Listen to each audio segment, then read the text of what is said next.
جوان لڑکا اور جوان لڑکی دوست ہیں اور نیت ٹھیک ہے، کتنی بچگانہ سی دلیل ہے۔ جس مالک نے تمہیں تخلیق کیا تھا جب وہ کہہ رہا ہے کہ دیر از نو پاسبلٹی، نامحرم در پردہ دوستیاں نہیں ہو سکتی۔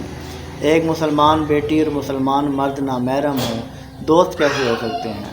اور فرمان مصطفیٰ صلی اللہ علیہ وآلہ وسلم ہے کہ اس سے بہتر ہے تمہارے سر میں لوہے کی کیل ٹھونک دی جائیں کہ تم نامحرم عورت کو ہاتھ لگاؤ۔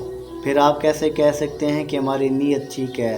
یعنی مسلمان بیٹی کو پردے کا حکم تھا، آپ کو نگاہیں نیچے رکھنے کا حکم تھا، اور آپ یہ کہہ رہے ہیں امہات المومنین معاذ اللہ انہوں نے پردہ کیا تھا، آپ ان کی نیت پہ شک کر رہے ہیں۔ صحابہ کرام رضوان اللہ تعالیٰ اجمعین کیا ٹائٹل ہے جن پہ اللہ راضی ہے، اور جب اللہ نے حکم دیا تو کائنات کی سب سے پاک بیویوں نے کائنات کی سب سے پاک نگاہوں سے پردہ کیا تھا۔ اس پر اقبال نے فرمایا کہ تعلیم کے تیزاب میں ڈال اس کی خودی کو، ہو جائے ملائم تو جدھر چاہے اسے پھیر، اور تاثیر میں اکثیر سے بڑھ کر ہے یہ تیزاب، سونے کا ہے مالا اور تو مٹی کا ایک ڈھیر۔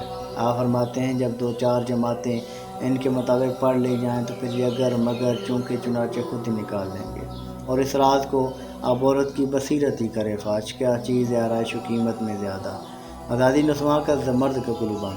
کیسے ممکن ہے کہ خود اللہ اور اس کے محبوب فرما رہے ہیں کہ دیر از نو پاسبلٹی، جہاں ایک نوجوان مرد ہوگا، نوجوان عورت ہوگی، تیسرا شیطان ہوگا، یہ ضرور بہکیں گے۔ تو پھر آپ کیسے کہہ سکتے ہیں کہ ہماری نیت ٹھیک ہے؟ خدا کے لیے یہ تیرا شہر تو ہے شہر زلیخا جانا، وہ پیغمبر ہے جو دامن کو بچا لے جائے۔ اے نوجوانوں، اپنے کرداروں کو پہچانو۔